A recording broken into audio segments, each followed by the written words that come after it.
tarda. Benvinguts un cop més a una sessió del que venim organitzant a la Fundació Ernest Lluch i a la Fundació Vidal i Barraquer.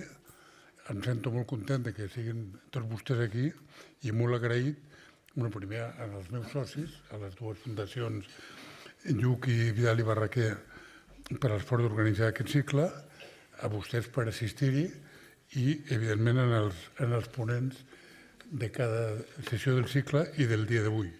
En el programa i a la web hem identificat en els ponents, que després presentarà de manera més completa en Ferrer Sòria, hem presentat a Begoña Román, professora de la Facultat de Filosofia de la Universitat de Barcelona, i César Rendueles, científic titular a l'Institut de Filosofia del CSIC. Llavors, veient la coincidència que tots dos ponents són filòsofs, me n'he adonat que aquesta és una profesión que va al alza. Yo creo que hace 20 años nos piden a cualquiera de los ciudadanos que estamos hoy aquí que citemos de memoria media docena de filósofos, nos hubieran puesto un aprieto. Hoy no.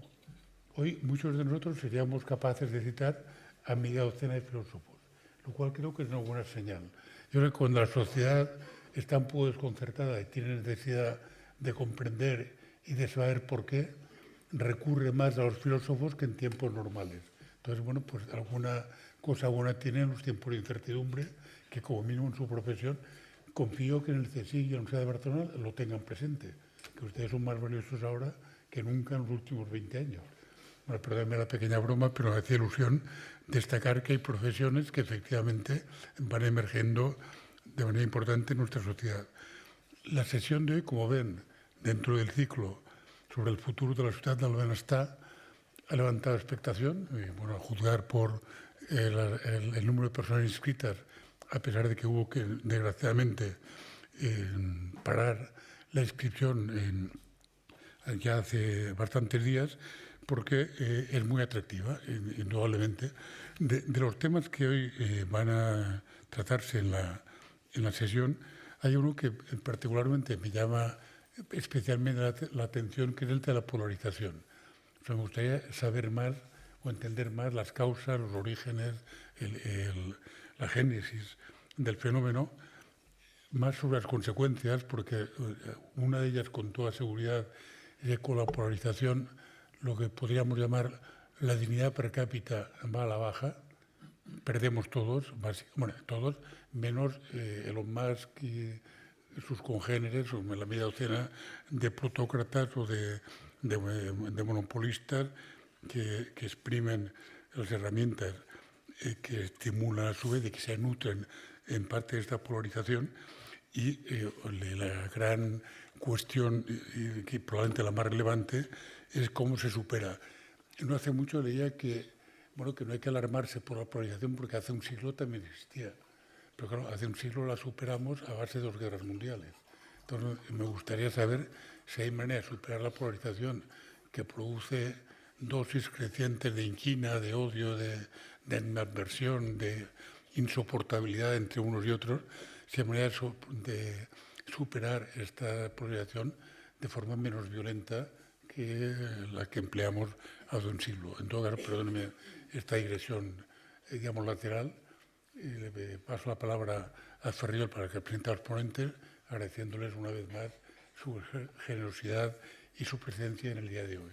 Gràcies. Molt bé. Moltes gràcies, Jaume.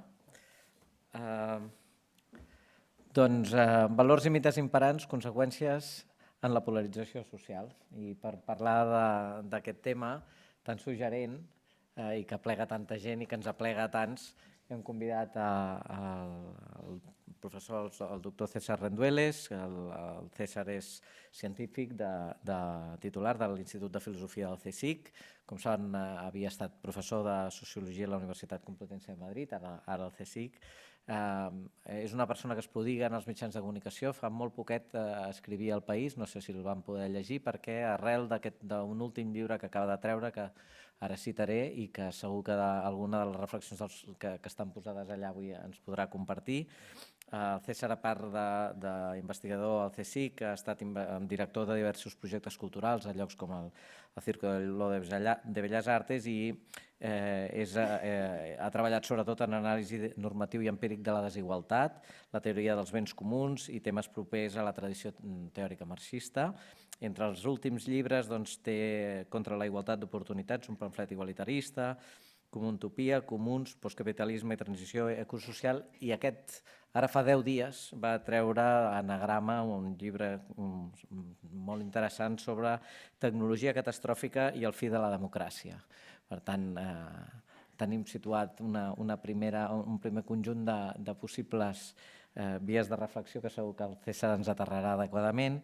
I amb el César tenim una doctora també en filosofia, la Begoña Román. Moltes gràcies, Begoña, per acompanyar-nos avui. Com s'ha dit, la Begoña és professora a la Facultat de Filosofia de la Universitat de Barcelona, on ha estat vicedegana de recerca de la mateixa facultat. És coordinadora del grup de recerca de la Generalitat de Catalunya Aporia, Filosofia, Ètica i Política Contemporànies. La seva recerca part dels fonaments des d'una perspectiva deontològica, kantiana i dialògica, diguem-ne. Està molt també centrada en l'ètica aplicada, tant en l'àmbit de la bioètica com en l'ètica de les organitzacions, els serveis socials i recentment també la intel·ligència artificial. És a dir, aquí hi ha elements de concomitància i, com saben, alguns dels que estan aquí, per les cares que veig, ha estat presidenta del Comitè d'Ètica de Serveis Socials de Catalunya, membre del Comitè de Bioètica de Catalunya per la integritat de la recerca a Catalunya, membre del Comitè d'Ètica d'Atenció i Comitè d'Ètica de la Recerca de Medicaments de l'Hospital Clínic i, a més, és assessora de l'atenció primària de l'Institut Català de la Salut o de l'Hospital de Sant Rafel. La Begoña és una persona també que té la generositat de compartir cada vegada que se li demana les seves reflexions. És un goig tenir-los els dos aquí. Per tant, sense més, el que volem és tenir una sessió per escoltar-los amb ells. Per tant, seran 2 sessions, 2 ponències consecutives. Després, entre ells, respondran i seran capaços de respondre allò que hagin dit l'un de l'altre i un cop acabin obrirem al públic, sapiguent que avui hem d'anar molt, molt, molt puntuals perquè hi ha un AVE que no espera, o sí, però la teoria diu que hauria de ser a l'hora perquè el César pugui tornar a casa seva, per tant serem molt, molt, molt delicats amb la finalització de l'acte. Sense més, dono la paraula al César Rendueles y después a la Begoña Román. Moltes gràcies i molt bona sessió. Bueno, muchas gracias. Es un placer volver a coincidir con Begoña en una mesa, además con un título efectivamente tan sugerente. Polarización, la verdad es que es seguramente una palabra que hemos usado demasiado, que hemos manoseado demasiado y a veces eso hace que acabe perdiendo un poco de precisión, ¿no? Yo creo que es, no obstante, un concepto interesante que forma parte de una familia de ideas, de nociones que se han popularizado en la última década, ¿no? Y que, bueno, como por ejemplo policrisis, permacrisis, posverdad, hiperpolítica, ¿no? Son conceptos a veces que no nos cuesta definirlos eso con mucha exactitud, pero que de alguna manera tratan de captar esa sensibilidad, ese conjunto de afectos negativos de los que yo creo que sí que somos bien conscientes, aunque nos cueste, ¿no? Bueno, pues definirlos con un conjunto de conceptos o con un conjunto de ideas más o menos precisas, ¿no? Me refiero a esa sensibilidad que hace referencia a un ambiente de politización difusa, de un ámbito creciente de nuestra experiencia cotidiana, ¿no? La sensación de que cada vez hay más aspectos de nuestra vida cotidiana, de nuestra vida compartida, que son conflictivos, que nos enfrentan con los demás, y que convive además con una sensación, yo creo que muy difundida, de impotencia colectiva, ¿no? O sea, un poco, la idea es que cada vez hay más aspectos de nuestra vida que son simultáneamente conflictivos, inaceptables e inevitables. ¿no? O que tenemos esa percepción, no sabemos si lo son o no lo son, ¿no? Pero tenemos esa percepción de que como que hay conflictos muy fuertes que nos atraviesan, que nos hacen... El otro día un amigo, ¿no?, me decía, es que, joder, antes bajaba a tomar un café al bar, ¿no?, y podías hacer bromas sobre ciertas cosas, podías sobre ciertos asuntos, ¿no?, y cada uno establecía su posición y había como... Y cada vez cuesta más, ¿no? Parece como que hay una sensación de conflictividad creciente, pero al mismo tiempo una sensación de inaceptabilidad de esa situación y de inevitabilidad, ¿no? Yo creo que vivimos un poco inmersos en eso que Spinoza llamaba afectos tristes. Es un tipo de sensibilidad, decía Spinoza, que disminuye nuestra capacidad para actuar, es decir, que nos vuelve pasivos, subordinados, resignados a la influencia de figuras políticas autoritarias o bien a las tecnologías invasivas, ¿no?, que antes se mencionaba, o a las fake news, a los bulos, circulen por donde circulen. Raymond Williams, que fue un teórico literario y filósofo de los años 70 y 80, hablaba para describir este tipo de sensación de la sensación de pérdida de un futuro. No de un futuro bueno, no de un futuro malo, de un futuro en general, ¿no? La sensación de que ni siquiera nos podemos imaginar que nos puede deparar el futuro. Marina Garcés hablaba de que estábamos entrando en una época póstuma, decía Marina, que yo creo que también es un término muy sugerente. Yo creo que muchas veces leyendo el periódico, escuchando la radio, viendo la televisión, la interpretación que detecto más habitual de este conjunto de transformaciones, desde las lecturas, ¿no?, como más ortodoxas, hegemónicas del campo político, yo creo que tienen un cierto aroma nostálgico, un cierto aroma también moralista. Yo creo que muchas veces las personas que se ven a sí mismas como gente moderada, de orden, entienden todos estos procesos de hiperpolitización, ¿no?, de policrisis, de posverdad, de polarización, como los queramos llamar, los entienden como una especie de burbuja de irracionalidad, como si nos hubiésemos vuelto todos un poco locos, ¿no? Entienden las guerras culturales como una movilización de sentimientos primarios, se entiende la posverdad como la manipulación de emociones de las masas embrutecidas. Bueno, yo creo que estamos familiarizados, ¿no?, yo creo que con este tipo de lecturas. Pero claro, el presupuesto implícito de esa perspectiva es que hasta hace poco, en la vida pública, al menos en Occidente, pues imperaba la discusión racional, la argumentación sosegada, la deliberación basada en hechos bien comprobados, en buena medida, por supuesto, gracias al protagonismo político de las clases medias y el monopolio comunicativo de unos medios de comunicación tradicionales, ¿no?, capaces de atemperar las pasiones políticas y mitigar esa polarización que ahora padecemos, ¿no? Bueno, es una imagen, ¿no?, conciliadora, que a mí me parece básicamente falaz, me parece una mirada nostálgica al pasado reciente que yo creo que es pura fantasía.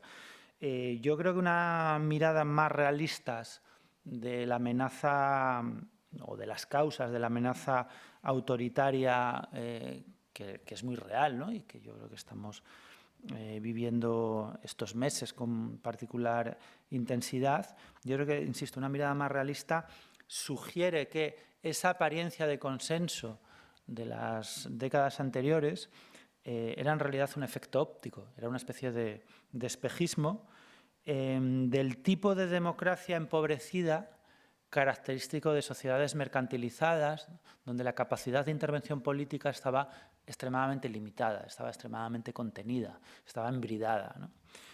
Durante décadas se nos dijo que nuestra capacidad de intervención democrática tenía que llegar hasta donde nos dejara el mercado, ¿verdad? Y que podíamos decidir sobre un montón de cosas siempre y cuando no afectara a los intereses de la economía del mercado. Vivimos en democracias limitadas en las que los mercados votan y su voto vale más que el de los parlamentos nacionales, ¿no? Es algo que estamos viendo una y otra vez.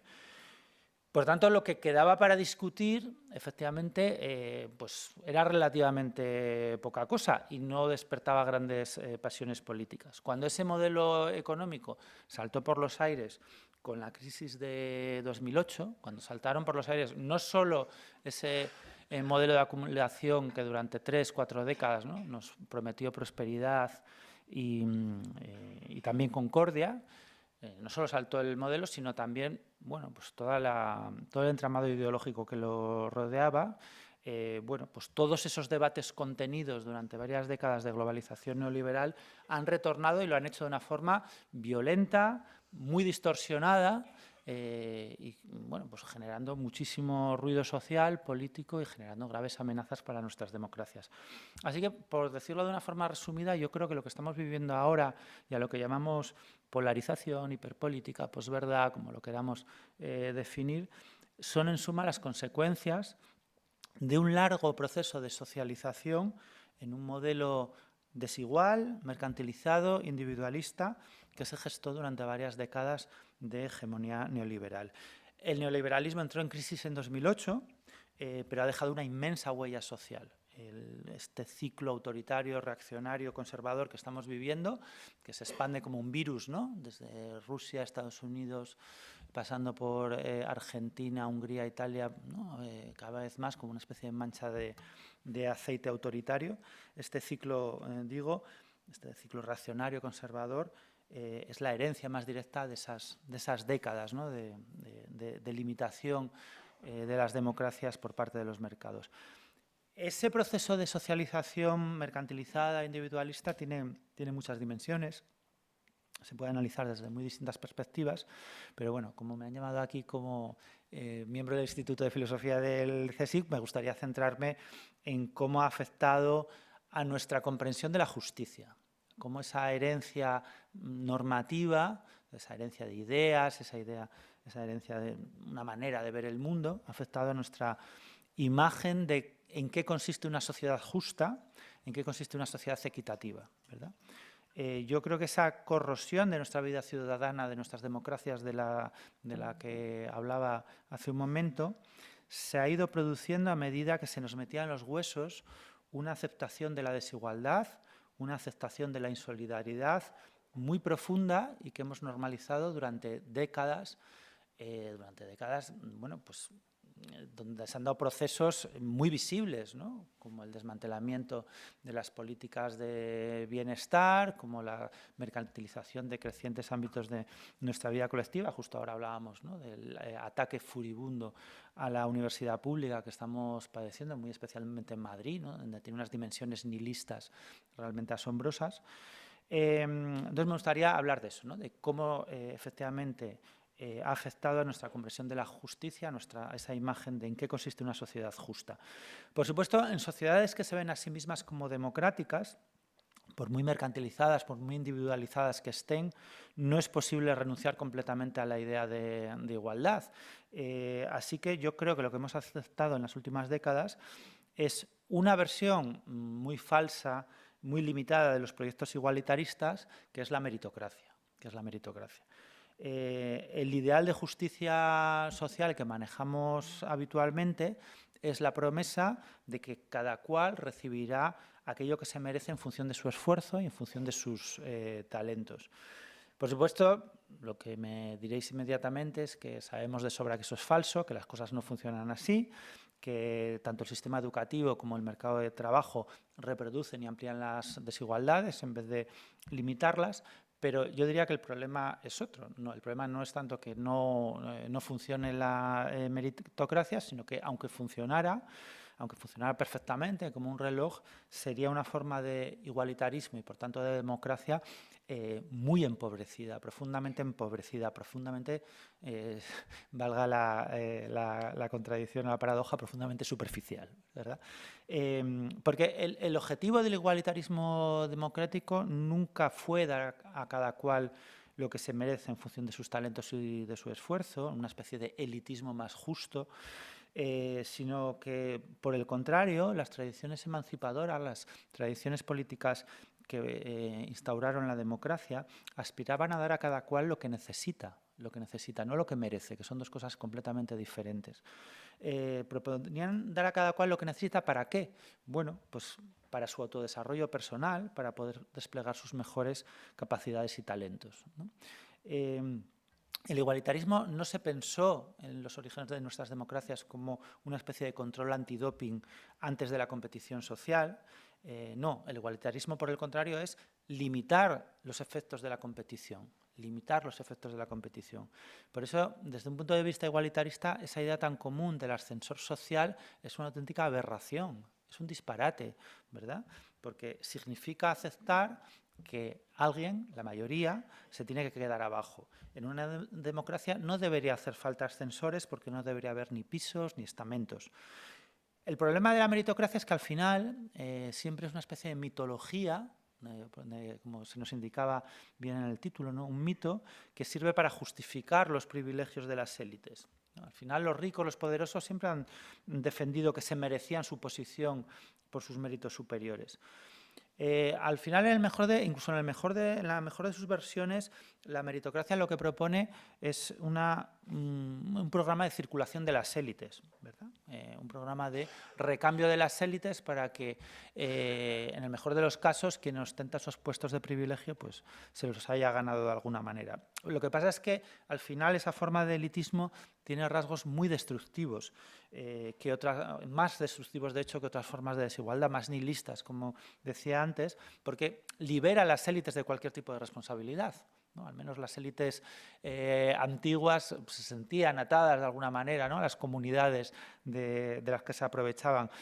Las élites meritocráticas no deben nada a nadie, o eso consideran, ¿verdad? Porque creen que se lo han ganado, y que como cualquiera tiene la oportunidad de llegar a su posición si se esfuerza y tiene el talento necesario para ello, ¿no? Pues ¿por qué van a tener ellos ningún tipo de deuda hacia nadie? Si llegas a la cumbre es porque te has esforzado, así que los demás no te deben nada.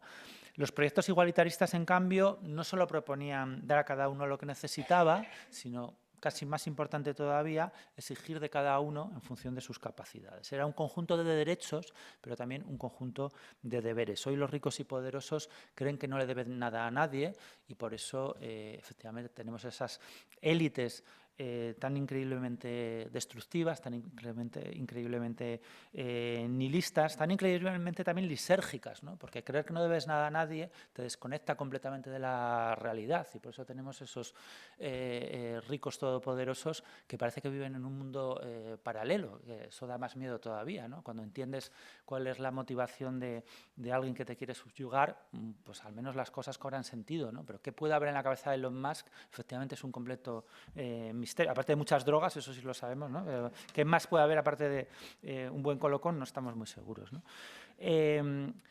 La meritocracia no es solo, de todas formas, un conjunto de discursos, de ideas que tenemos efectivamente a nuestro alrededor, en nuestra cabeza, en nuestro discurso, ¿no?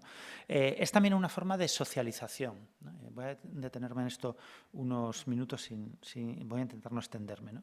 La meritocracia es también una forma de relación social, un conjunto de afectos que yo creo que en nuestro país se ha dado en estas décadas, ¿no? de mercantilización en las que hemos ido creciendo, hemos ido conviviendo, se han dado en 3 espacios institucionales.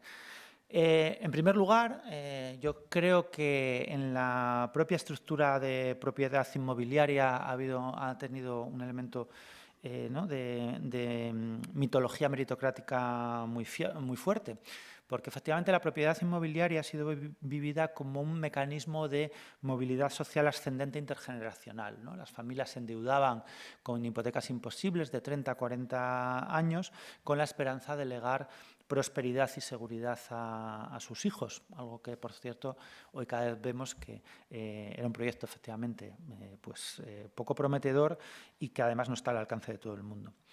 La socialización meritocrática se ha dado, yo creo, en segundo lugar, a través del mercado de trabajo, donde se nos dice el esfuerzo y el talento se ven recompensados. Lo que ocurre es que realmente tenemos un mercado laboral muy dualizado, que establece reglas del juego muy diferentes para distintas trayectorias sociolaborales. Como sabéis, pues la inmensa mayoría de ofertas de puestos de trabajo de élite nunca llegan a salir a la luz pública, ¿no? Circulan en circuitos extremadamente cerrados que nadie más, al que el común de los mortales no tenemos acceso, ¿no?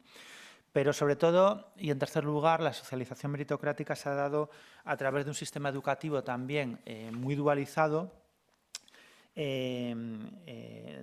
Pensad, por ejemplo, que en algunas grandes ciudades como Madrid, Barcelona, Bilbao, ya más del 50% de los estudiantes se mueve en circuitos privado concertados, ¿no? Hay distritos de Madrid donde el 80% de los estudiantes de ESO, de educación secundaria obligatoria, estudian en institutos privado concertados, ¿no? Es una cosa increíble.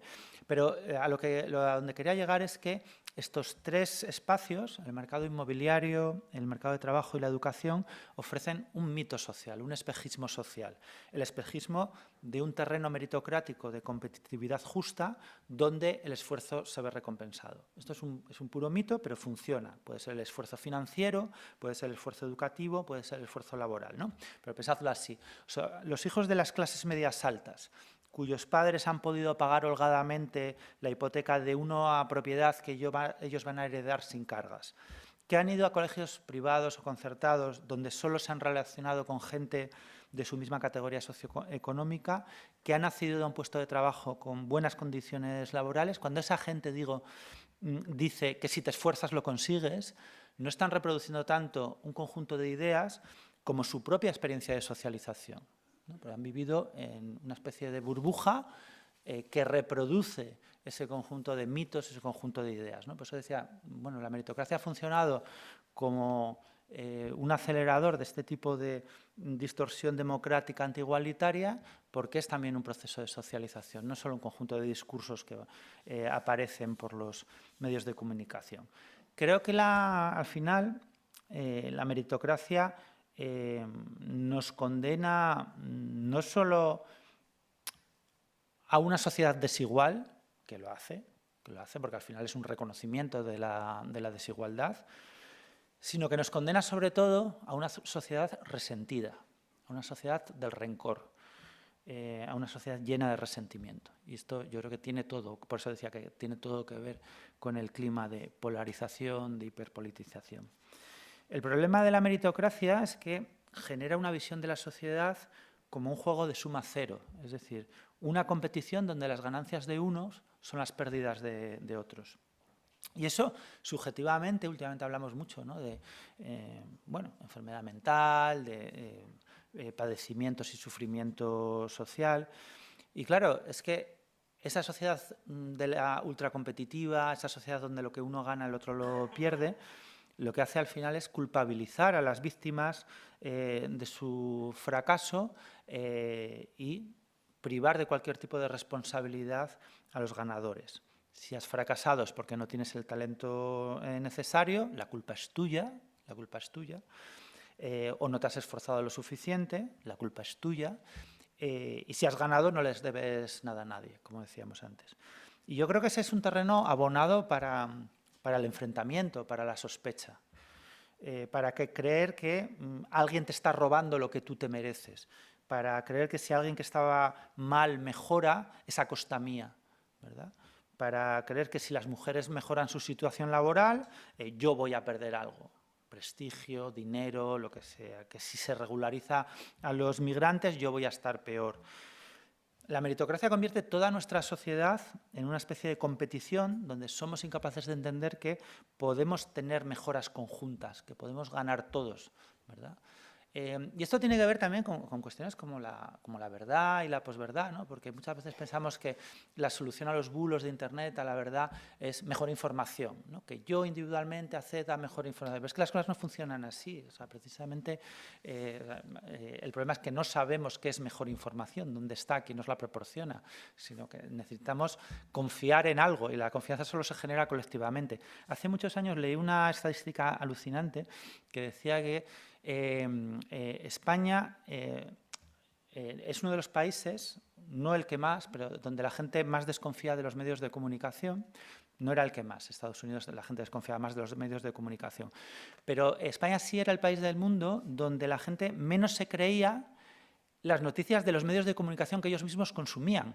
sea, es que no nos fiamos ni de los periódicos que leemos nosotros y escogemos leer, ¿no? O sea, a eso me refiero. O sea, el problema de los bulos, de la posverdad, de los fake news, es que ese tipo de confianza, ese tipo de estructura se genera se genera colectivamente, no individualmente, ¿no? Y ese terreno de individualización meritocrática es un humus social donde esos procesos son bueno, pues muy complicados de producir, ¿no? Ese es el terreno al final que aprovechan los proyectos autoritarios, un terreno de gente sin esperanza, llena de miedo, de rencor, que moviliza a unos perdedores contra otros, a unos países contra otros, a unos territorios contra otros. A pesar de todo, yo estoy convencido de que esa situación no es inevitable. Yo creo que en el fondo de nuestros corazones sabemos que la desigualdad deja una herida profunda en nuestras vidas, que hace peores las vidas, por supuesto, de los que peor están, por supuesto que sí, de aquellos que están por debajo, pero también de la mayor parte de los que están por encima, tal vez no de unos pocos supermillonarios, aunque a mí me da la sensación de que muy buena vida tampoco llevan, no transmiten mucha sensación de serenidad y paz espiritual, ¿no?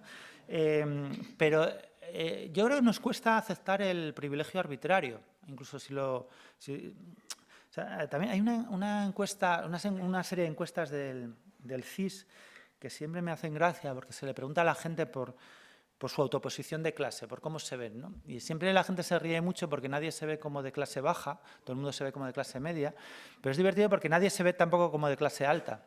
Y en esto la gente se fija menos. Nadie se ve como de clase alta.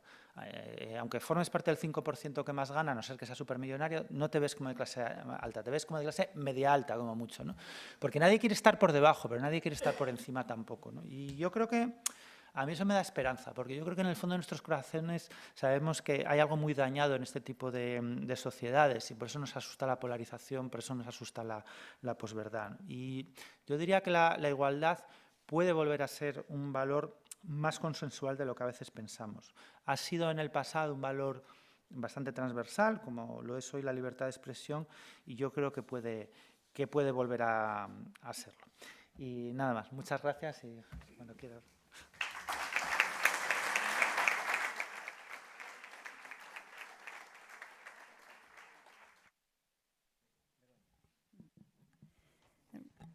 Hemos quedado con César que él entiende el català i, per tant, parlaré mitja horeta en català, però després, quan parlem ell i jo, me passaré al castellà.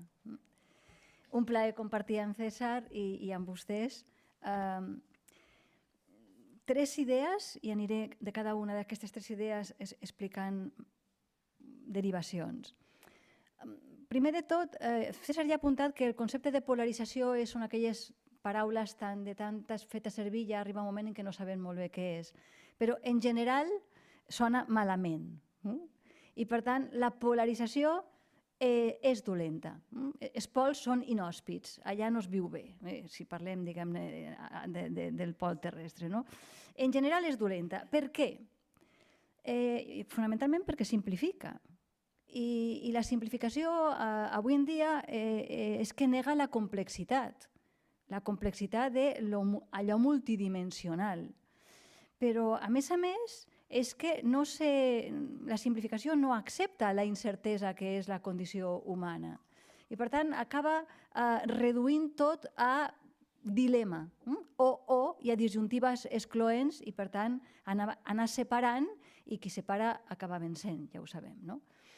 Però, clar, la complexitat en societats moralment pluralistes és una conquesta, això és bo. Si la polarització és dolenta, la complexitat no és que sigui bona, és que és el que hi ha. En la condició humana hi ha moltíssimes dimensions, moltíssims factors, però el que sí que és bo és la complexitat de viure en societats moralment plurals. I això per què és bo? Que hi hagi moltes maneres de viure.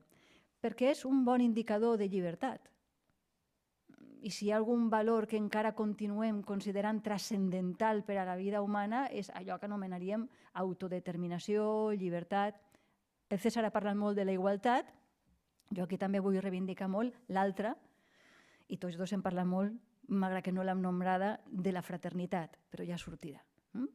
La llibertat és un valor cabdal i el pluralisme és una clara mostra de que les persones poden triar la seva manera de viure diferent de la de l'altre i efectivament fa la tolerància una miqueta més complexa, perquè jo he de saber respectar la diferència malgrat que no sigui la meva manera de viure.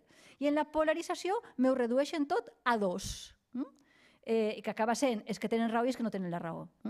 Però a un dogmatisme de que tots dos s'empenyen en que l'altre està equivocat i és qüestió de temps. És qüestió de, quan tu tinguis el poder, després m'arribarà a mi, perquè això la llei del pèndol ens posarà tots, i al final més o menys les coses s'equilibren.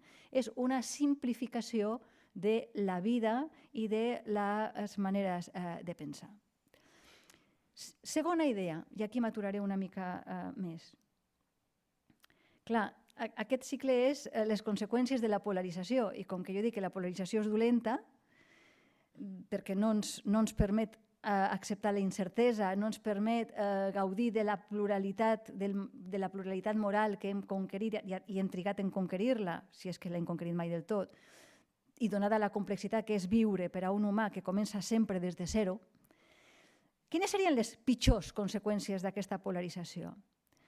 Jo vaig a citar algunes quantes i després ho lligo amb alguns mites. El César ens ha parlat molt del mite de la meritocràcia.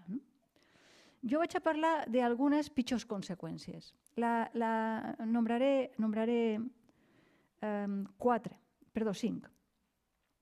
La primera és el relativisme.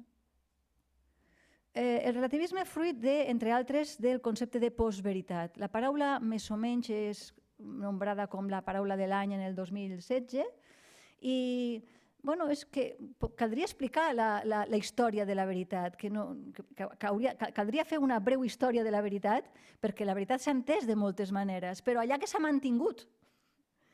Però lo de la postveritat és realment inquietant, perquè vol dir que no importa la concepció de la veritat, tampoc importa si nosaltres la podem aconseguir o no del tot.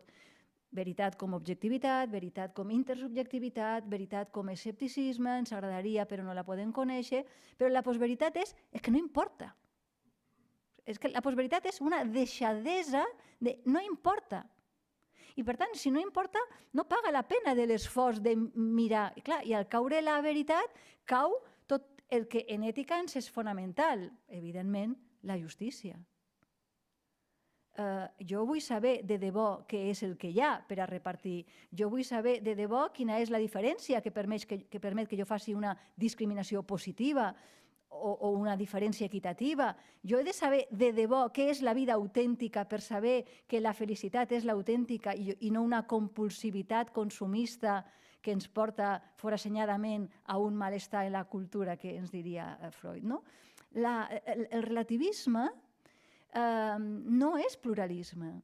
El pluralisme té bé a dir que hi ha moltes maneres de buscar la vida bona i una societat justa, moltes maneres, però no totes valen, ni totes valen igual.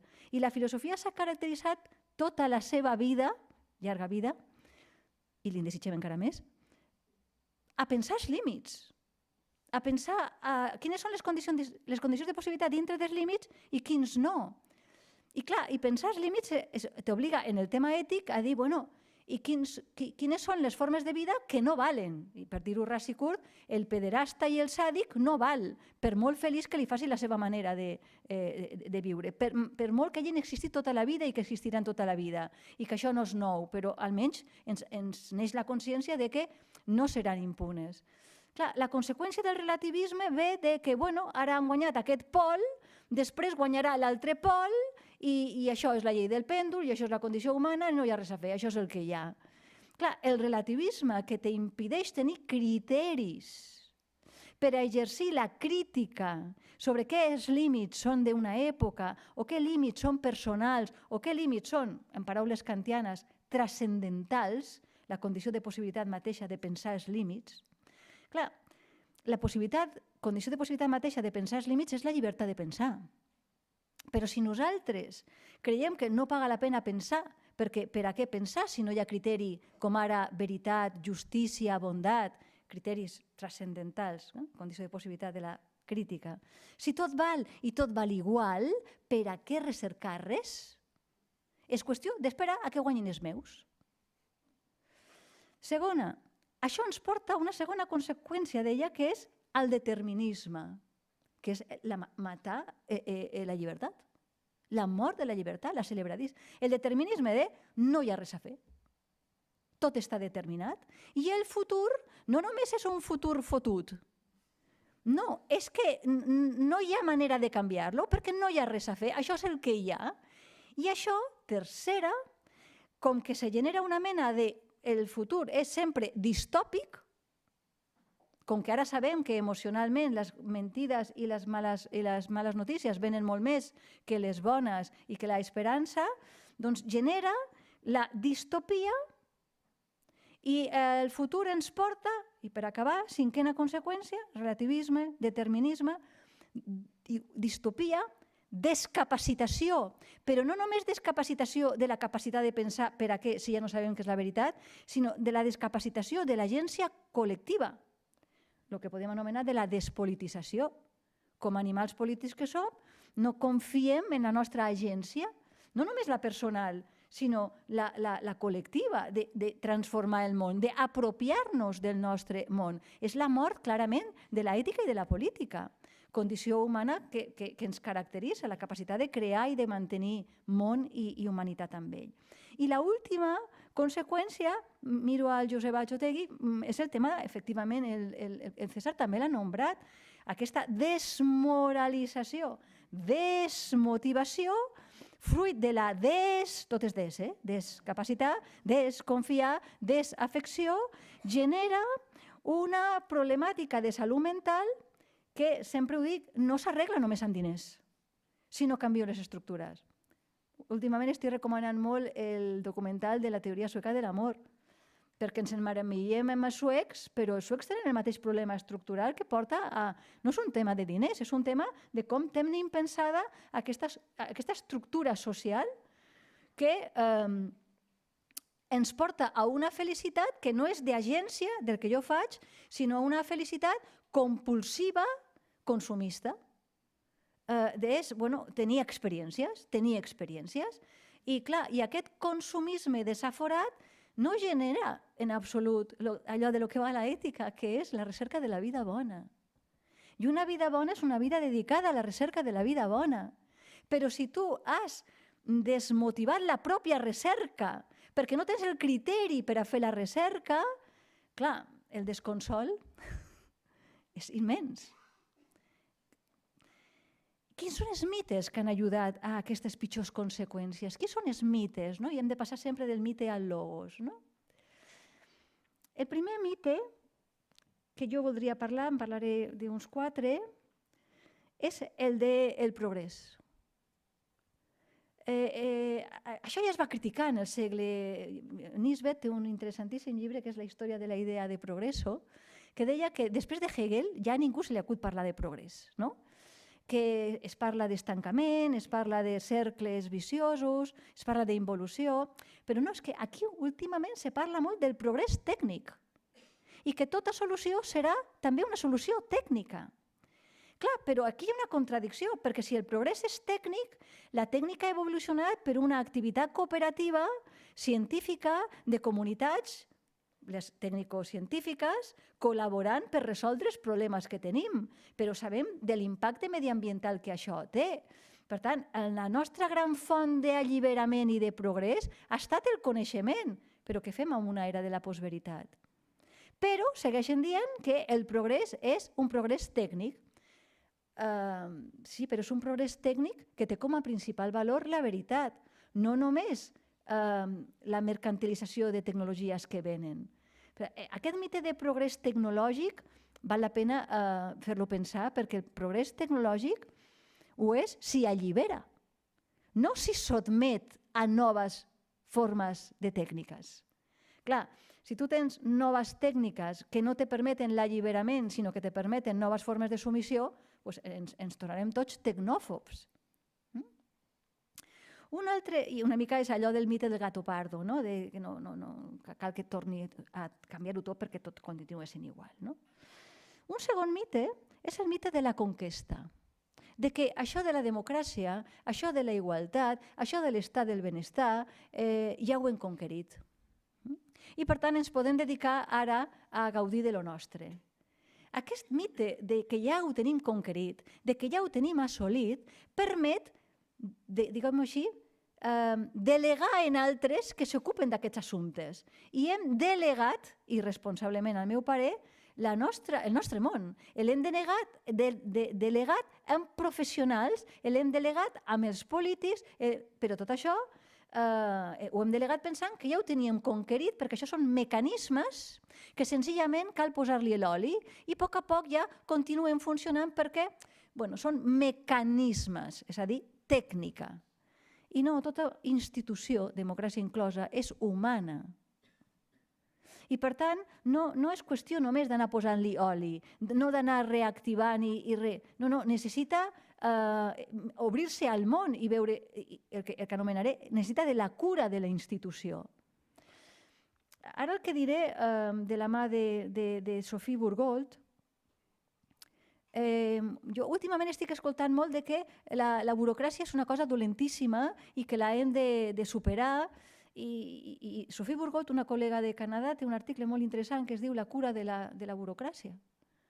Perquè la burocràcia és una oficina, és un treball d'oficina, però que requeria unes condicions de cura, de que hi hagués igualtat d'oportunitat. I, per tant, clar, volent fer fora la burocràcia, comencem a mecanitzar tasques com si no estiguéssim parlant de la vida. Per tant, el mite de que ho tenim tot conquerit, de que ja tenim l'estat de benestar, fa que s'hagi generat una nostàlgia absolutament falsa i patològica. Deia el cantautor, no hay nostalgia peor que añorar lo que nunca jamás sucedió. I estem aquí enyorant un estat del benestar com si no hi haguessin marginalitats, com si no hi haguessin hagut estructures violentes que contínuament anem mirant de no, aquella no era un bon món ideàlic. És que no estaven atents a la realitat que no entrava en la nostra vida més o menys benestant. Ens explicaven històries que ens agradava perquè eren reconfortants, però no caiguem en una nostàlgia i per això moltes vegades diuen com si a nosaltres ens hagués costat tenir la casa i qui estava pitjor, els d'abans o els de... No es tracta de competir en qui estava pitjor, però tota societat ha tingut els seus problemes i s'han arremangat col·lectivament per a resoldre's, però mai res està conquerit. I nosaltres hem cregut el mite de que ja ho havien conquerit i senzillament calia delegar-lo amb que aniguessin senzillament els mecanismes engraçant. I és una qüestió de vida. Són organismes vius i cal tenir cura d'elles. Efectivament, la teoria de la justícia ha estat criticada per les ètiques de la justícia perquè precisament, les teories de la justícia han estat criticades per les ètiques de la cura perquè la justícia acabava sent un contracte massa abstracte, massa, diguem-ne, lluny de la vida quotidiana, que era molt més biogràfica, amb noms, amb contextos, situada i amb emocions i amb vincles que se forjaven cada dia i no amb mecanismes homogeneitzants que ja feia l'administració. Un altre mite, ja l'ha explicat César i no m'aturaré massa amb ella, però és lo del self-made, man. Sempre dic que la metàfora del cowboy más duro de la Unión, que va a conquistar el Far West del sol i no li falla la salut ni la metàfora aquella, no? I resulta que les dones l'hem copiada, ara també ens hem de fer a nosaltres mateixes. Aquest individualisme possessiu que és la base de la meritocràcia només és la d'uns quants i no s'han fet a si mateixos. Aquí hi havia una mare que es va parir, una comunitat que li va donar un llenguatge i evidentment que ell va fer alguna cosa, però tot solet no hagués pogut fer res. Ni el Amancio Ortega. Perquè hi havia tot un cultiu. El fong hobbesià no existeix. És una ficció, mea culpa, filosòfica, que la hem alimentat, i acabo amb un últim mite, que és el de la racionalitat estratègico-instrumental com l'única que existeix. A les facultats d'econòmiques, a les facultats de ciències humanes i socials, se segueix senzillament dient que tot procés racional, els grans rols, per exemple, seguia tenint un concepte de racionalitat massa limitada. Què és la racionalitat estratègica o instrumental? Que només pensem per a millorar el nostre propi benestar, que la raó és autointeressada i que només pensa en que se'n surti ben parat un mateix perquè és un mer mecanisme adaptatiu molt sofisticat que busca les millors estratègies i els millors instruments per a jo sortir-me guanyant. Però això està filosòficament desmentit i posaré dos exemples. Una, no hi ha manera que expliquen la figura del free rider, del gorrón. No hi ha manera que expliquen per què el que se salta totes les normes que la resta compleix se permet perquè hi ha algú que no és gorrón, no? Que no paga l'autobús però menys mal que la resta de gent ho paga, no? El que més me preocupa ara, i aquí m'allargaré una mica més, és que s'ha oblidat per complet allò que el gran Habermas, que passa que ho explica tan complicat que no molta gent se'l llegeix. Podria explicar una miqueta més cortesament i més curant. La Sheila Benjaví ho fa una miqueta millor, es nota les ètiques de la cura, però el Habermas i l'Apple, aquests alemanots, o l'Axel Honneth amb les teories de reconeixement, es venen a dir que l'ètica no només és prudencial. Vigilen la paraula prudència, perquè la paraula prudència en filosofia té dos grans tradicions. La grega frònesis, que ve de coneixement, ve de terme mig entre dos extrems, que és una virtut de la raonabilitat, del seny català, seria la tradició grega. Però després tenim una tradició molt més il·lustrada, que és de la mateixa època que el fons hobbesià, que és la que neix en l'àmbit anglosaxó, en la mateixa època des dels segles d'Adam Smith, David Ricardo, Hume, que ells pensaven que hi havia uns sentiments universals que li salvaven de tot, perquè consideraven que hi havia unes emocions, una empatia universals que feien que la racionalitat estratègico-instrumental fos prudencial. I ells proposen un altre concepte de prudència. La prudence britànica, l'anglosaxona, que és la que després s'exporta als Estats Units i és la que queda avui en dia, és un càlcul estratègico-instrumental per a maximitzar el meu interès. Quina raó s'estan oblidant? Doncs la racionalitat comunicativa, la racionalitat dialògica, si voleu, la racionalitat pròpiament ètica. Quan tu has confós el deure moral amb càlcul de conveniències per maximitzar el meu interès, quan tu has calculat el concepte de deure com què és això que me genera la happiness, la meva felicitat i com a molt la dels meus, has malentès la idea de deure. El deure moral no és que hi ha d'allò meu, en què sortim guanyant. I jo què guanyo? La negociació. Hi ha un altre concepte de racionalitat ètica que s'està absolutament arraconant i és perquè era el meu deure. Si voleu, en termes d'un senyor que jo admiro moltíssim, és el senyor Kant va dir contra Hume. No, és que quan jo dic que jo he de fer això, no estic dient si me convé, si em porta la felicitat. És que crec que qualsevol persona davant d'això constataria la necessitat d'actuar i ho faria, independentment de les meves conveniències. I això, aquest altre concepte de deure, propi d'una raó, que efectivament no és pura, com deia Kant, però no només és interessada en mi, sinó interessada en la cura del món. Doncs bé, avui en dia continuem pensant que l'única racionalitat és l'estratègica instrumental i que l'únic concepte de deure que hi ha és el meu deure, és jo que guanyo i que surto guanyant. I per tant tot s'ha reduït a negociació.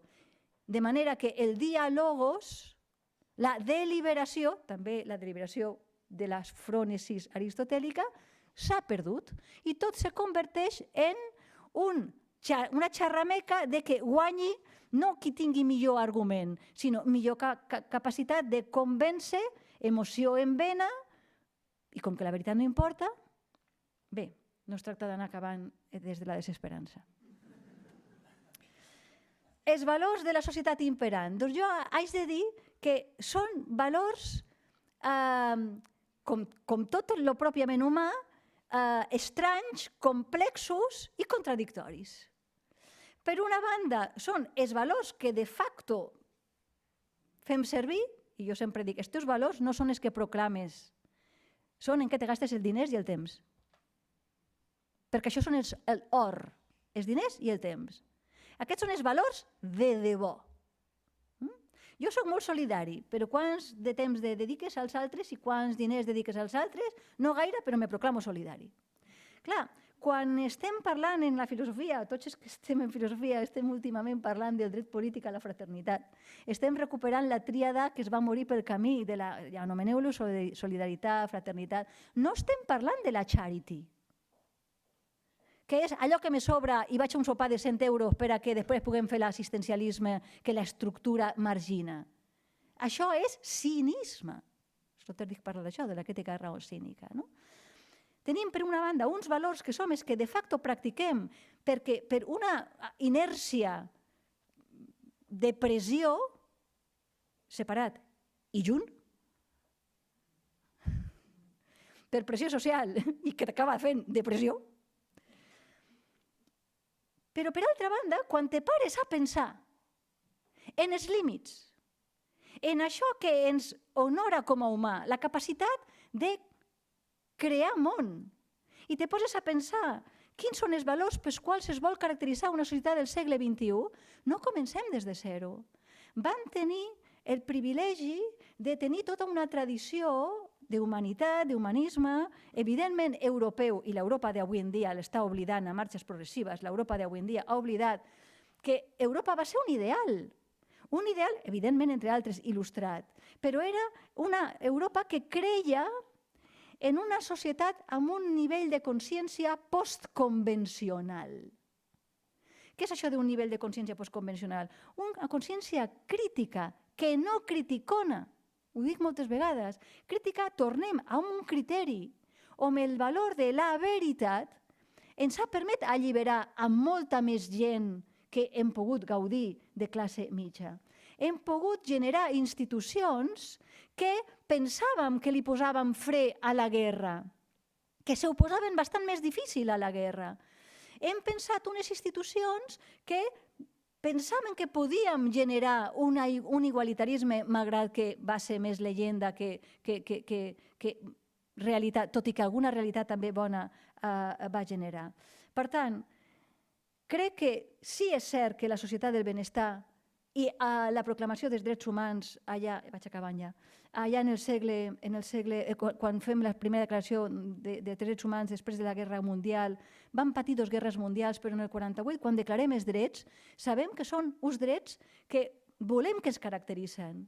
I hem de continuar pensant que aquests drets no els hem conquerit, però sí que hem conquerit la consciència de que són grans brúixoles morals pels quals ens haurem de caracteritzar.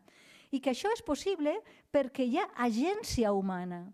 Una agència humana que no és fong hobbesià, fet a un mateix, sinó que està en deute amb uns altres, en gratitud amb els altres, que ens han portat a un món per la qual cal tenir cura. I això implica que la gran font d'alliberament és el coneixement.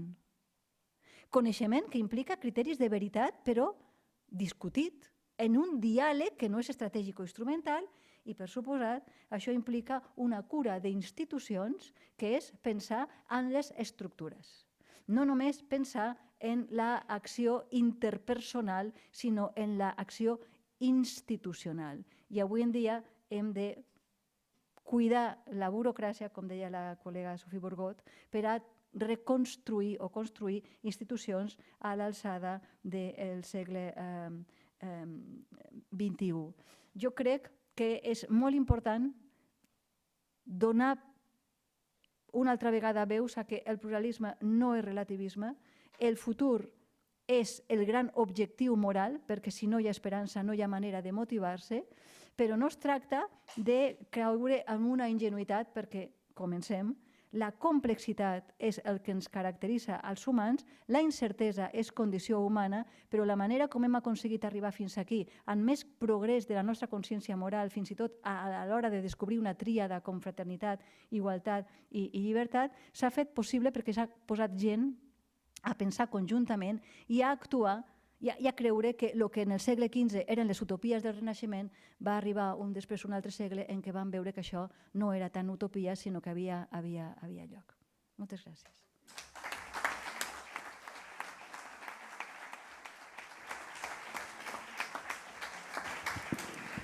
Bueno, doncs César Begoña, moltíssimes gràcies. Tenim un espai, primer perquè pugueu respondre a vosaltres mateixos el que heu escoltat l'un de l'altre i acabar de polir algunes de les idees que a partir del que ha dit l'altre doncs, vulgueu acabar d'ajustar. I llavors, un cop hagueu tingut aquest intercanvi per acabar de curar els discursos, donarem la paraula a la gent. Muy bien. ¿Empecé? Sí. Bueno, voy a intentar ser breve para que todo el mundo tenga oportunidad de intervenir. Me ha encantado tu exposición. Begoña, antes de nada, una pequeña anécdota, porque cuando hablabas de la amenaza del relativismo, me he acordado de un texto que le gustaba mucho a Toni Domènech, o sea, no le gustaba, pero lo citaba mucho porque era divertido y significativo, de Mussolini, alabando profusamente el relativismo y proclamando cómo el fascismo era el movimiento más relativista que había existido nunca, y Toni lo citaba a menudo, ¿no? Para denunciar las amenazas efectivamente del relativismo, ¿no? Pero bueno, más entrando al fondo de tu exposición, me ha gustado mucho la idea con la que empezabas de la polarización como una negación, una simplificación, una negación de la complejidad de vivir en sociedades plurales, porque yo creo que más que una negación de esa pluralidad, yo creo que lo que hace la polarización es exponerla, trasladarla a nuestras vidas como una amenaza, o sea, es convertir la pluralidad en una amenaza. Y eso significa básicamente negar la posibilidad de la democracia, ¿no? O sea, que al final es un poco lo que siempre los críticos de la democracia han dicho, ¿no? O sea, la democracia es imposible, porque es imposible que grandes masas de población, ¿no?, se pongan de acuerdo y desarrollen deliberaciones complejas y lleguen a acuerdos. Eso tal vez sea posible en pequeñas comunidades, ¿no?, de 80 personas, pero en sociedades de millones de personas eso es imposible. Así que al final la democracia es una ficción y lo que consiste es en la imposición de las mayorías sobre las minorías, ¿no? Es como el argumento básico de los críticos de la democracia, y dicen, bueno, pues la solución es o bien que haya un líder carismático que nos diga qué es lo bueno que tenemos que hacer, o bien dejar que hable el mercado para que haya la menor necesidad de liberación posible, ¿no? Entonces yo creo que esa polarización, entendida, como has dicho tú, como negación de la complejidad, lo que hace es como reformular ese programa antidemocrático en nuestros tiempos, ¿no? A base de miedo, a base de rencor, a base de resentimiento. Porque al final, o sea, la democracia reposa en esa creencia, que podemos creer que es un mito o no, que en esa creencia que es la creencia en nuestra capacidad para pensar colectivamente, ¿no? Para conseguir, para creer que en común pensamos mejor que individualmente y que somos capaces de generar verdades que de uno en uno, de una en una, no están a nuestro alcance. Y que eso, desde luego, se traduce también en esa creencia en que conjuntamente obtenemos ganancias en las que son un juego de suma positiva, ¿no? con las que todos estamos mejor de lo que estaríamos compitiendo individualmente. Así que, no sé, yo creo que esa idea de negación vía miedo, vía rencor, vía resentimiento de la complejidad, y esa idea de la complejidad no como una especie de ¿no?, multiculturalismo naif, como a veces se ha descrito, ¿no?, sino como algo profundamente inscrito en nuestras sociedades democráticas e igualitarias, me parece esencial, ¿no? Me ha gustado mucho cómo lo has expuesto, ¿no? Yo lo que quería recuperar de tu intervención era dar a cada cual lo que necesita, no lo que merece. Eso nos toca de lleno, porque es que no se lo merece. Bueno, es que yo no... Un colega que es sacerdote decía, no, es que la misericordia no se merece, se constata su necesidad. Y yo decía, bueno, es que a lo mejor no solamente la misericordia, es que es la justicia por su intrínseca dignidad, ¿no? Y él el concepto ponía de misericordia, de cordia, y por los miserables, y yo decía, es que a mí me parece que no es un tema de misericordia, yo creo que es un tema de justicia, ¿no? Claro, y volvemos a tocar un tema que el siglo XXI debe volver a explorar, ¿no?, que es la necesidad. O sea, ¿y qué es eso de la necesidad? O sea, hemos de volver a discutir palabras ¿qué quiere decir necesidad? ¿No? porque nosotros consideramos que la necesidad, hemos llegado a este nivel de autosuficiencia, es una condición vergonzante. Y que alguien te diga, te necesito, es, una persona dependiente. Que nos han calado tanto este individualismo posesivo que alguien diga que nos necesita es, alguien que va a depender de mí, una lapa. El concepto de necesidad es constitutivamente humano. El humano es un animal político precisamente porque es constitutivamente precario, necesitado, menesteroso. Claro, y nosotros hemos intentado bloquear eso, ¿no? Y cuando muestra su necesidad, su menesterosidad, para esto están los psiquiatras y los psicólogos, para que no piensen demasiado en... es que hay que pensar en esta antropología, en esta concepción humana, que es fruto, efectivamente, Maslow decía que la infraestructura determina la estructura. Entonces, nuestra antropología ha salido de una visión de la condición humana donde el ser necesitado es algo humillante. Y esto es otro tema de nuestro tiempo, pero como sé que aquí en el Paloma Calle este tema lo tratáis.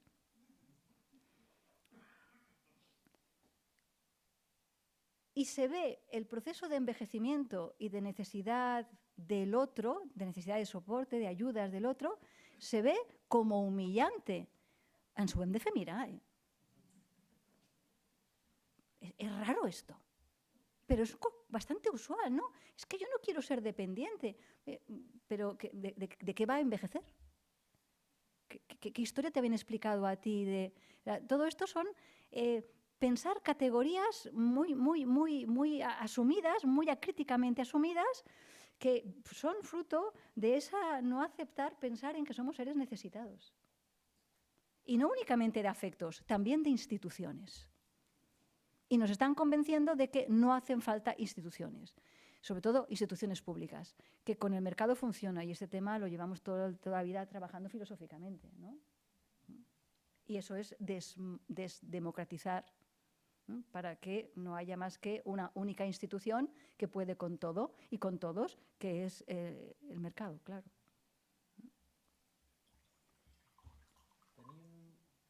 Tenim 10-15 minuts. Per tant, perquè hi ha un tren que surt, en principi. Per tant, si algú vol fer una pregunta, una aportació perquè ells puguin després desenvolupar-la, doncs podem. Aquí, perdona, aquí aneu. Moltes gràcies. Hola, buena tarde. Con respecto a primero lo que has dicho tú y ahora lo que acabas de decir, os quería preguntar qué os parece, supongo que terrible, a nivel de, cuando tú hablabas del rencor, de la polarización de la sociedad y lo que nos están haciendo, ¿no? Que si es el mercado, es la economía idiota, bla, bla, bla. ¿Qué os parece estos voceros, esta literatura que estoy oyendo, que se está oliendo por ahí, de que ya nos están enfrentando los jóvenes con los pensionistas? Uy, es que cobráis demasiado y claro, yo he de pagar vuestra... ¿Esto no es horrible? Bueno, ¿qué me vais a decir, supongo? Luego debería hacerse el micrófono, pero o sea, yo les digo a mis alumnos que los necesito. Instrumental y éticamente. Los necesito instrumentalmente porque me gano la vida dando clases, pero no solamente, sino yo pienso en voz alta y si no son ellos quienes me van cuestionando con sus trabajos y esto tal, para nada es un enfrentamiento de los juniors y los seniors, ¿no? Pero es que esa polémica, además, yo creo que ha existido toda la vida, ¿no? De toda la vida ha sido siempre esa juventud corrupta. Yo creo que eso no es nada novedoso. Lo que sí que es novedoso es que los seniors son muy seniors. Es decir, viven mucho. Viven mucho. Y no se quieren ir. Pero no únicamente del mundo, sino de las instituciones. Y yo soy senior, ¿eh? Sí, bueno, creo que sea a lo que te refieres, ¿no? A toda esta polémica sobre los boomers. Bueno, yo creo que es una polémica completamente artificial, hecha para vender un puñado de libros. La categoría de boomer en España es ridícula, es absurda, eso no tiene un sentido, es una categoría importada. En España o sea, hubo efectivamente un crecimiento demográfico, pero el resto de categorías sociológicas que se asocian al baby boom jamás tuvo lugar porque teníamos el franquismo, no teníamos estado de bienestar, ni 30 gloriosos, ni nada parecido, ¿no? Yo creo que quienes están utilizando esas categorías les pasa algo muy típico, que es que identifican un problema y lo entienden completamente al revés. O sea, yo creo que efectivamente el sistema de pensiones en España es una de las pocas políticas sociales que tenemos, que ha permitido durante muchas décadas bueno, pues mantener una cierta cohesión social a un coste bajísimo, ¿no? Con un estado de bienestar raquítico completamente, gracias que se apoyaba en esas pensiones, en la sanidad y un poquito en la educación, ¿no? Y eso ha permitido, gracias precisamente a la solidaridad intergeneracional que hay en España. España es uno de los países más familistas de Europa, con mucha diferencia. Donde, por ejemplo, durante la crisis de 2008, que nos sorprendía mucho porque no había más conflictividad social, en parte era por la solidaridad intergeneracional. Hubo, por ejemplo, procesos de agrupación familiar muy fuertes que mitigaban mucho los efectos sociales de los desahucios. Si ese nivel de desahucios que hubo en España se hubiese producido en Dinamarca, en fin, yo no sé qué hubiese pasado, pero aquí precisamente por eso digo que lo entienden al revés. O sea, la supuesta guerra intergeneracional es lo contrario, es un proceso de apoyo social que mitiga también la falta de aplicación de la ley de dependencia, la falta de políticas familiares, ¿no? De prestaciones por hijo, etcétera. Todo eso se mitiga en buena medida gracias a la solidaridad familiar, ¿no? Así que lo que tenemos es justo lo contrario. Tenemos un estado social mínimo, súper rácano, súper raquítico, que se apoya en buena medida en ese sistema de pensiones sólido, hasta cierto punto generoso, pero que lejos de ser, ¿no?, disfrutado como el monstruo ese del Señor de los Anillos, mi tesoro, mis pensiones, es que además me afecta biográficamente bastante, porque en Asturias, en los años 80, que se produjo un proceso de desindustrialización muy fuerte, con un impacto social y económico enorme, en parte se palió gracias a pensiones muy generosas y prejubilaciones muy generosas. Se habló mucho, estos mineros jubilados millonarios, no sé qué. En realidad lo que pasaba es que a veces vivían 3 generaciones de esa pensión, 3 generaciones, porque no había ni políticas de empleo, no había políticas infantiles, no había ningún tipo de ayuda más, ¿no? Así que esa pensión era la beca de comedor, la beca de la universidad, era todo. Entonces, como yo solo he conocido muy de cerca, me sabe particularmente mal, ¿no?, toda esta especie de estrategia de marketing boomeriana, no sé cómo llamarla.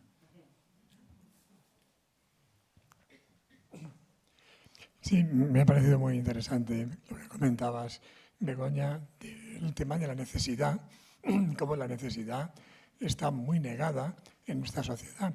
Y eso se relaciona con el predominio de la personalidad narcisista como modelo de personalidad. En una sociedad hiperindividualista, para sobrevivir, lo más adaptativo es ser narcisista.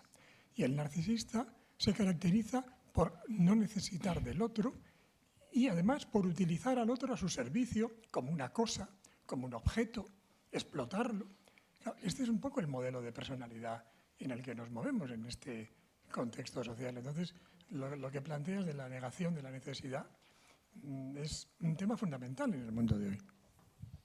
Sí, pero además, Joseba, a mí me gustaba la palabra impresentable. Es decir, cuando decías esto o este es impresentable, es que no se podía presentar en público. Pero es que ahora es que los impresentables son los más presentables, ¿no? Entonces, claro, te deja como decir, bueno, y ahora esto de presentarse públicamente así, ¿por qué? Pues porque hay una patologización.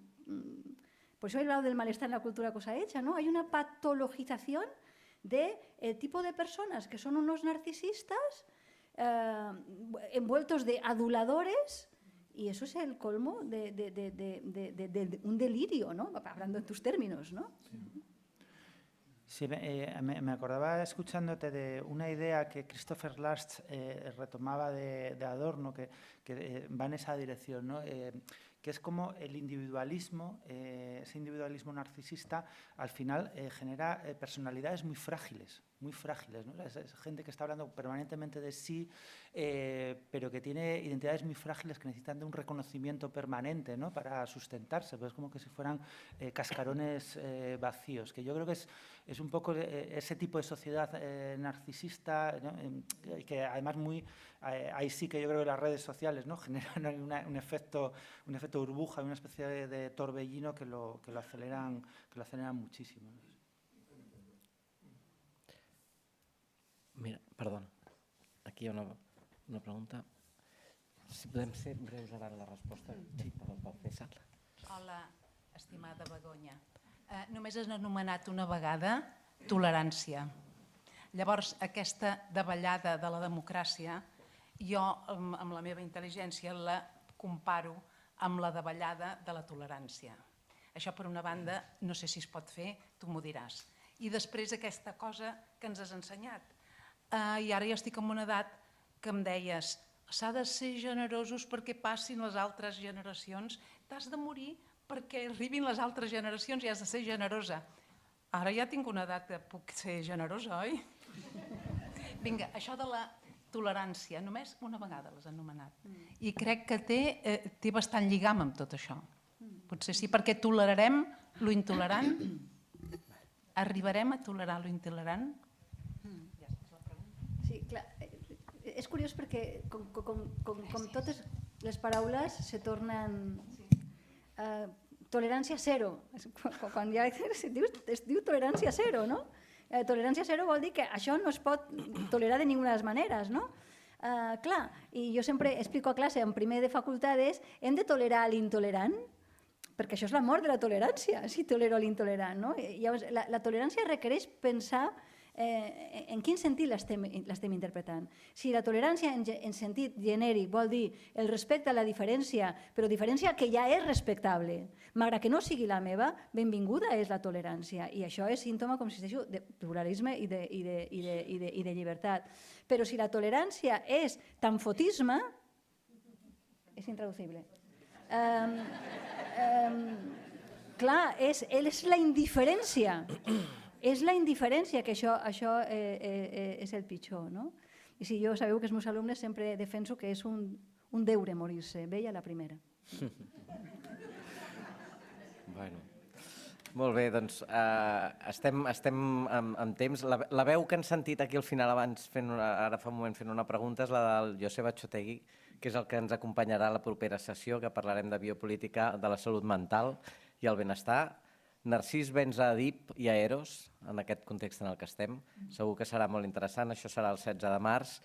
Avui, permeteu-me que per acabar agraeixi molt primer al Club de Roma, a la Fundació Vidal i Barraquer i al Palau Macaya, que ens acull sempre amb aquestes instal·lacions esplèndides. Agrair-vos al públic les preguntes que heu fet per enriquir el diàleg i, per descomptat, agrair molt l'esforç i la generositat del César Rendueles i de la Begoña Román per haver-nos acompanyat avui. A tots, moltes gràcies i amb ells especialment un fort aplaudiment. Moltes gràcies.